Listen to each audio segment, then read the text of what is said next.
एक जवान शादीशुदा महिला हूँ। मेरी उम्र 25 साल है। मेरी शादी 1 साल पहले ही हुई है। शादी के बाद मेरा पति विदेश चला गया। उसके बाद मैं अपने देवर के नजदीक आ गई। सर्दी के मौसम में देवर ने पति की कमी को पूरा किया। मेरी शादी नवीन के साथ घर वालों की पसंद से हुई है, लेकिन जवानी के इस वक्त में पति मुझे छोड़कर विदेश चला गया। मेरी जिंदगी में कोई रास नहीं रहा। पति विदेश होने के बाद कभी कभी बात करता था। शादी से पहले मुझे विश्वास था कि मैं प्यार करना सीख सकती हूँ और मैंने किया भी, लेकिन अभी तक मुझे प्यार नहीं कर पाए थे। मैं उनके प्यार के लिए तरसती रहती थी। जब मैं उससे बात करने की कोशिश करती थी तो वह व्यस्त होने की शिकायत करता था। उसके पास मेरे लिए वक्त बिताने के लिए बिल्कुल भी समय नहीं है। सच कहूँ तो इतना अकेलापन मेरे जीवन में शादी से पहले कभी महसूस नहीं किया। नवीन के साथ चीज बेहतर न होने के कारण मैं अपना सारा समय अपनी सास के साथ बिताने लगी। सौभाग्य से वह एक बहुत ही प्यारी महिला है। वह मुझसे बात करने के लिए तरसती है।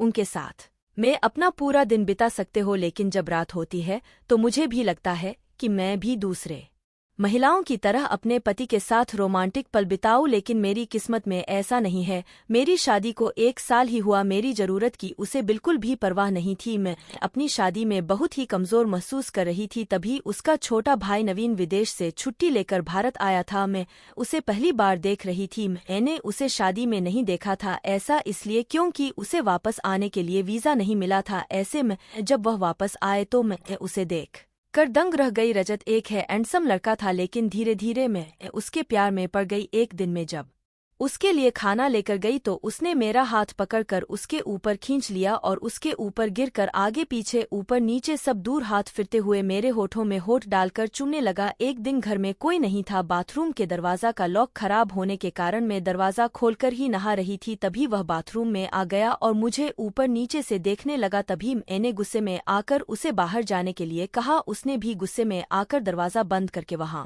से चला गया। फिर उसे दिन रात में मैं अपने बेड पर लेटकर बात कर रही थी। तभी उसने आकर अपने फोन में मुझे वीडियो दिखाएं। उसे वीडियो में मैं नहा रही थी और मैं नंगी हुई थी और वह वीडियो चल रही थी। उसे देखकर मेरे पैरों तले से जमीन खिसक गई। फिर उसने मेरी पीठ पर हाथ रखा और उसने कहा, भाभी आपको एक रात मेरे साथ गुजारनी होगी, वरना मैं आपकी यह वीडियो इंटरनेट पर वायरल कर दूंगा। वह मेरे कपड़े उतारने लगा और मेरी ठुकाई करने लगा। तभी वहां पर पुलिस वाला आ गया और उसे रंगे हाथ गिरफ्तार कर लिया, क्योंकि मैं